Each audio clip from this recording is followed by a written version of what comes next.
going on, guys? So Square Enix just dropped the winter trailer for their mobile game Ever Crisis. I want to do a breakdown to discuss all the things that I've noticed. So let's get to it. 何しろ班長は初めてだからよ。まあ、長い目で見てくれ。事実はどうあれ、悪評はあっという間に広がるぞ。無名よりはマシだ。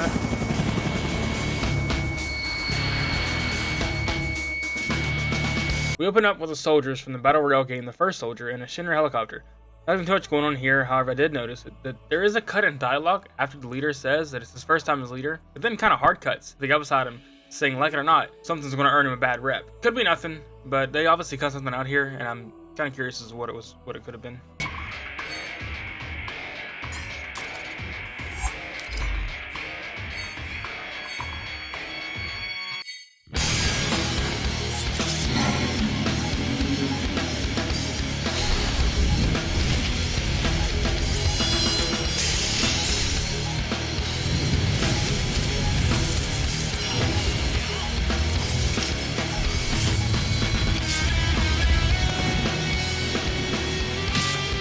So here's where we get some sauce.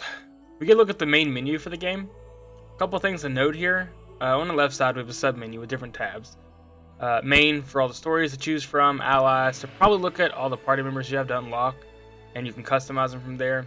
Equip, obviously for your weapons and armor. Party to pick who you want to take on these missions with you. And lastly we have draws. This is almost guaranteed to be where you're going to be able to pull from different things like the loot box aspect of the game. You'll probably be able to get different outfits, weapons, accessories, and stuff like that. Okay, so if we stop here, there's a few things to note. On the right side, we see the missions available for Crisis Core.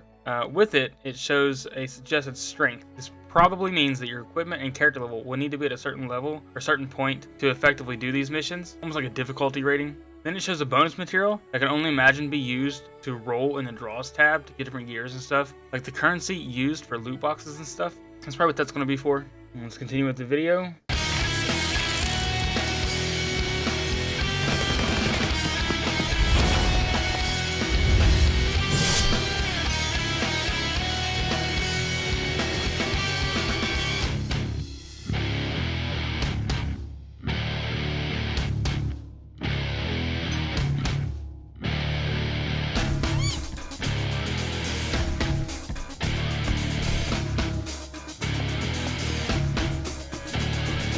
So once the mission is started, it loads into the Crisis Core Ifrit boss battle, then transitions from a chibi art style to a more modern battle scene like what we're familiar with Remake and Crisis Core Reunion.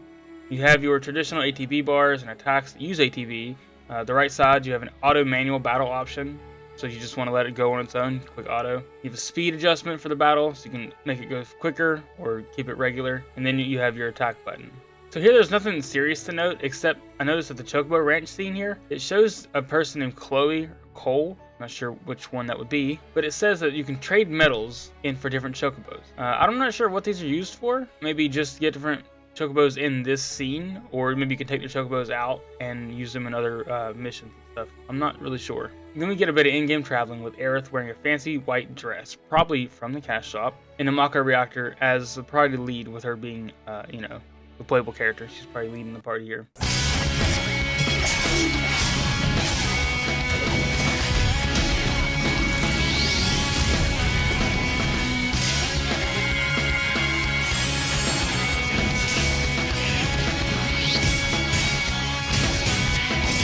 Next, we get some more shots of battle animations with Red 13, Tifa, and Barrett taking on Reno in the church, where traditionally this would be Cloud and Aerith. Then you get Zack, Aerith, and Red taking on a Behemoth in what looks like to be the Mako reactor scene we just talked about with Aerith in the white dress. So this gives us a glimpse of what some of the costumes could look like going forward. It'd be cool to get other Final Fantasy characters franchise costumes, but I think I'm most excited to see if we can get Red 13 in his sailor outfit, standing on two legs. That'd be pretty funny.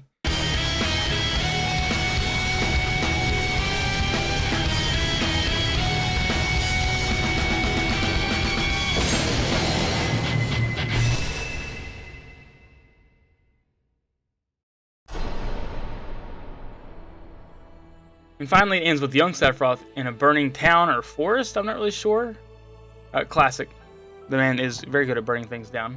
But two things here of note. He's obviously way younger than when we originally meet him in Crisis Core or Final Fantasy VII. So I'm assuming he's like a teen here, a preteen. He looks very young. In the scene we're seeing here, a few things it could be.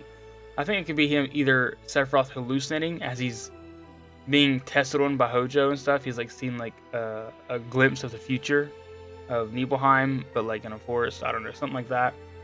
Or he's just a psychopath and he's just burning villages down in his pastimes. So, I don't know, but I think he could be hallucinating as he's being tested on, with him being so young and not evil. Like there's no reason for him to be evil yet, because he doesn't know that he's an experiment until he's like what, in his early 20s. And secondly, he doesn't have a standard weapon that we know him to have, or he doesn't have the standard Shinra soldier sword that they're all outfitted with, that we see Zack with at the beginning of Crisis Core. He has a completely different weapon. It seems to be some sort of other katana. Maybe he found this in Wutai during the Wutai War, or who knows. But Philip Hartshorn did have a theory on how Sephiroth gets his signature weapon. I'll link his Twitter and his YouTube down below. You can check it out. He can explain it better than I can. I just know that pretty much Sephiroth goes into Wutai and kills the original owner of the Masamune, and now it's his. Then the trailer ends with a bit of sad news that the open beta test will be delayed until summer of 2023. So we still gotta wait a few months before we can even get the beta. So that's unfortunate. And as always, I'll see you guys on the next one. Peace.